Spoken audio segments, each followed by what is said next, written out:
নমস্কার।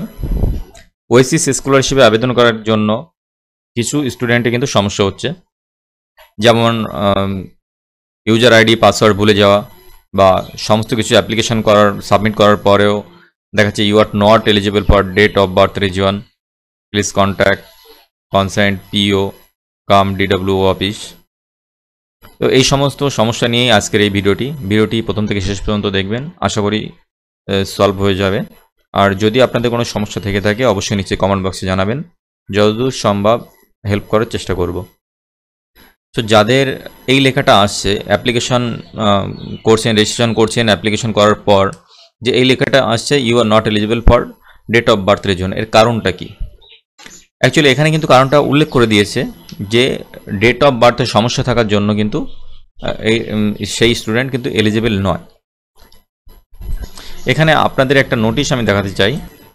অ্যাকচুয়ালি এই স্টুডেন্টটা যখন অ্যাডমিশন হয়েছিল স্কুলে তখন তার বয়স কিন্তু কিছু কম ছিল, যার জন্য কিন্তু ওয়েসিস স্কলারশিপ করতে পারছে না সেই স্টুডেন্ট।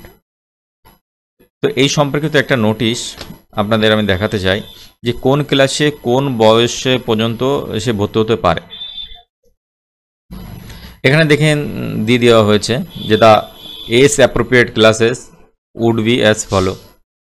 এখানে class 1 6 year and above but not less 7 years of age. Class 1 এর ক্ষেত্রে 6 বছর বয়স হতে হবে এবং 7 বছরের বেশি হলে চলবে না। ঠিক তেমনি এরকমভাবে 1 2 3 4 5 এরকমভাবে আস্তে আস্তে আপনার লাস্টে যেটা দেখতে পাচ্ছেন যে 8-এ পড়ার ক্ষেত্রে কিন্তু 13 বছর বয়স হতে হবে এবং less than 14 years of age, 14 বছরের কম হতে হবে। কিন্তু যদি 14 বছর না হয়ে গিয়েও কোনো স্টুডেন্ট যদি 9-এ উঠে যায় সেক্ষেত্রে কিন্তু ওয়েসিসে সমস্যা দেখা দিচ্ছে। আর এই অ্যাজ ক্যালকুলেট হচ্ছে কিন্তু 1-1 থেকে ক্যালকুলেট হচ্ছে, যার জন্য এই সমস্যাটা কিন্তু দেখা দিচ্ছে। তো এটা কিন্তু অ্যাডমিশন হওয়ার সময় থেকে এই ফলটা হচ্ছে। বয়স কম থাকার জন্য দরুন কিন্তু সে স্টুডেন্ট কিন্তু ওয়েসিসে স্কলারশিপ করতে পারছে না, আবেদন করতে পারছে না।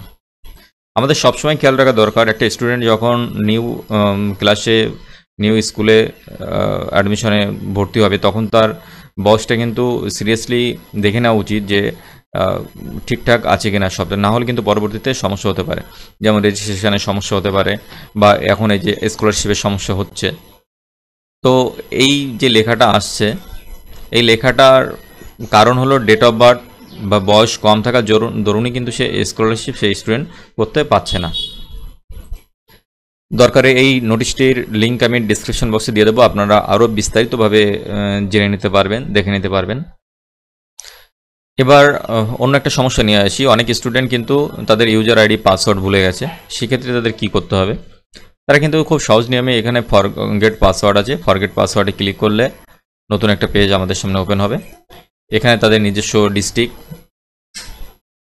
যেখানে যে ইনস্টিটিউশনে পড়ে সেই সমস্ত ইনস্টিটিউশন যেখানে অবস্থিত, যে জেলায় অবস্থিত সেই জেলাতে আমাদের ক্লিক করে সাবমিটে ক্লিক করতে হবে।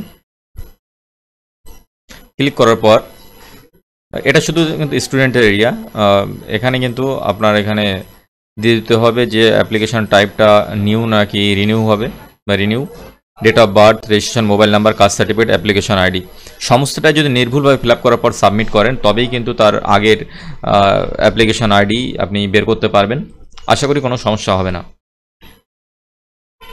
এরপরও যদি অন্য অন্য সমস্যা থেকে থাকে অবশ্যই কমেন্ট বক্সে জানাবেন, যতটা পারি হেল্প করার চেষ্টা করব। ভিডিওটি ভালো লাগলে অবশ্যই লাইক, শেয়ার অ্যান্ড সাবস্ক্রাইব করবেন। ভালো থাকবেন, সুস্থ থাকবেন। ধন্যবাদ।